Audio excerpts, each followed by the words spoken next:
So hello, everyone. I'm Luca. I'm a postdoc at Lawrence Berkeley lab, and I'll be talking a little bit about exploring IO traces with DXT Explorer, which is a tool that we created to visualize IO traces.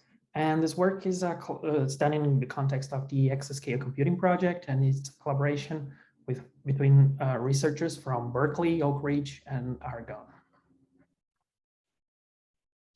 And before going into the details about the DXT Explorer 2, just a quick overview of the IO stack.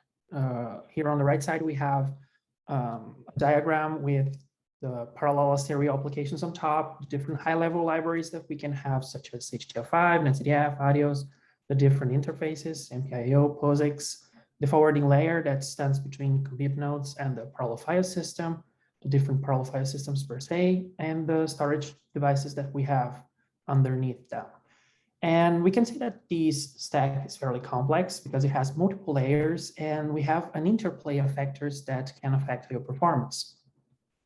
Furthermore, we also have different optimization techniques that have been proposed over the years, and some of them works on the high-level libraries, others on the IO interfaces, sometimes on the parallel file system, and they bring with them a plethora of tunable parameters. So we have several options, several knobs that we can tune to get the best performance.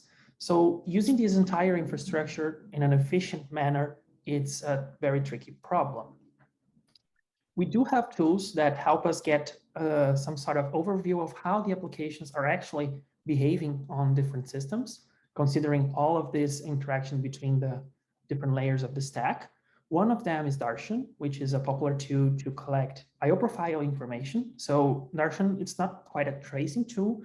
By default, it will just aggregate information and provide some insights, just as the reports that we have here on the right of the slides, where you can see the number of counts per IO interface, per operation, or the request sizes, or how the file was accessed from the first up to the last request on the file. Darshan does have another tracing mode, which is the extended tracer DXT, that can be enabled by just setting the DXT enable IO trace to true upon running our application with Darshan. And it will collect much more information and provide a finer grained view of the behavior of the application. So it will collect whether you're doing reads or writes in POSIX or MPIO, which ranks are making issuing a specific operation, the segment, the offset, the request size, and most importantly, the start and end timestamp that are not provided when we just see the profiling tool. But it is a little bit hard to visualize that. We do have a lot of data that's been collected. And the question is, how can we actually visualize that to get insights from this DXT data to identify application bottlenecks and sort of have hints on how to optimize the applications and which techniques we can use.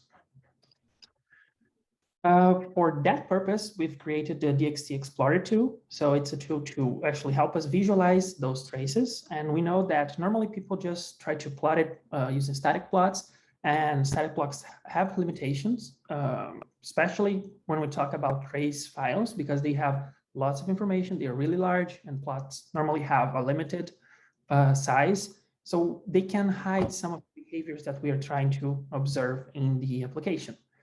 The DXT tool that we wanted to create, which is the Explorer, some of the features that we seek is to be able to observe both the POSIX and MPIO layers together to see how the calls are translated from one layer to the other, be able to zoom in and zoom out in time or in a specific subset of ranks, have contextual information. So which ranks are doing this, which ranks are doing that, what is the request sizes, where is the operation, what is the speciality, what is the time. So all of that as we explore this plot in an interactive fashion. We also wanted to have different types of visualization. So by focusing on the operation or focusing on the size or focusing on the speciality of the requests. And when we do have those sort of information that allow us to visualize what the application is doing, we are one step closer to actually optimize it because we know what's happening. We know where the problem is. We have hints on where the bottleneck is, where we have stagglers, where we have something that's not behaving as we expected. So DXT Explorer is available here on GitHub. We also have a Docker image in case you want to pull and play around. And I want to do a quick demo of some of the features that we have before going into a couple of examples of how we use them in practice. So let's see if I can pull it up. Okay, so this is one of the plots we can generate from DXT Explorer. This is an operation plots. We have the runtime on the x-axis in second, the ranks on the y-axis. We have two different facets for each interface, one for MPIO, the other for POSIX. And the main thing here is that we can sort of focus on specific periods of time and see how a given, for example, this one is a large MPIO call, but it's translated into several POSIX calls, and we can see the behavior of each one of these calls. Once we hovering, we can see the rank, the operation, what is the duration, the size, and the offset, and we can play around and try to see what is happening if we have some issues, someone that's taking quite a long time. For instance, we can zoom on a specific subset of ranks and time, so you can see what is happening here. So for instance, we do have a couple of stagglers, let's say, for that particular operation that are taking more time and making the collective call taking a little bit longer. We can also see that in some situations, like here in the end, we don't have collective operations happening because all the calls that are in the MPIO layer also translates into POSIX. So we don't have any sort of aggregation or anything like that. And this sort of interactive visualization allows us to actually see what's happening, zoom in and zoom out, and get that contextual information. We also have another type of plot that we can generate, which is the transfer size. So instead of coloring by operation, which was this case, but it's just writes for this particular application, here we have the transfer size. And you can see that this is an HTML5 application with deferred metadata enabled. So it's writing metadata all up to the end, and it's not doing that collective, as you can see it here. But that does give you an indication that this is data because it's much larger request sizes, and this is metadata in this case of the application. You can also, again, play around with some specific parts of the plot, see what's happening, zoom in, zoom out. And the final view that we have is for the speciality. In this case, this is just right. If we have rights and reads, we'll have two plots here, one on top of each other. For the speciality, we're just looking at the POSIX layer. And again, you can see, apparently it seems very well behaved, the way that the ranks access each portion of the file. But we can zoom in and see how that actually is happening. Okay, and once more, you have that contextual information being displayed around. For the cases where Darshan DXT is run on systems with Lustre, we also have the OXT ID, which is not displayed here, but in this pop-up with the information of which OSTs were the target of that specific operation. So going back to the slides, I'll be showing a couple of use cases that we tried with DXT Explorer to identify the problems of different applications. One of them is the HIV Benchmarks. This is an experiment that we ran on Cori. This is the baseline execution without any optimization. We just ran the application and saw how it was performing. So we have 6 ranks per node, 1024 MPI ranks, excuse me.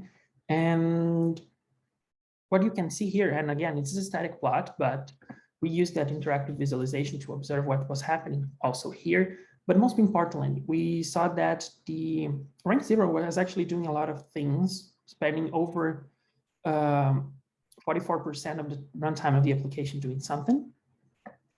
And when we tried to see that, we saw that it was sequentially writing field values from the netcdf and HDFF perspective that was going to be later overridden by the application. So it was issuing over 4,000 write requests that were useless. So we just disabled that with NC field and netcdf, and we got up to 10 times speed up. And you can see how the behavior changes. Just for the purpose of scale, this is the same plot, but with the interactive visualizations, we can zoom in and see if we have any other issues that we need to fix. The other application that we tried on is the block cyclic I/O application from linear algebra. And this is on Cori again. We tried different optimizations based on things that we were seeing at the DXT Explorer visualization. And that allows us to sort of see how the application was behaving in terms of, should we change the striping size? Should we enable collective buffering? And is collective buffering actually doing collective calls and using how many aggregators?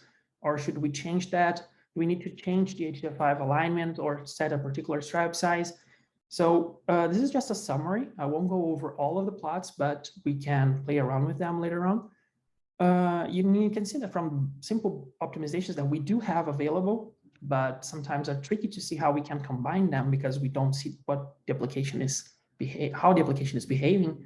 We can get pretty good performance improvements. For this particular case, for reads, we got up to 41 times a speed up, and for writes, disregarding the 8 hours there, which was the time limit barrier that we put it, and just considering the difference between just setting some specific striping configuration on Lustre to combining with collective buffering, striping, and setting the proper alignment to match everything on the stack, the runtime was 5 seconds. So it's quite a huge speed up. We also tested Flash I/O. This is on Summit, not on Cori. And what we noticed here is that the application was actually not using collective operations. And you can see from the behavior on the MPI I/O and that translation into POSIX that they are very similar. So by enabling collective I/O with Romeo and setting the collective buffer size to match the block size on the parallel file system, we got 3.2 speed up. Setting the alignment on top of that to also match that block size, we got additional 1.8 speed up, and deferring metadata up to the end on point of HDF5, we got another 1.1. So you can see how the behavior changes. We have like these thick lines because they are single collective operation, and they are translated into smaller POSIX operations here in the end, and that does give us some performance improvements. So just to conclude this presentation, the idea of the DXT Explorer is to add that interactive component to the trace analysis, especially using DXT traces.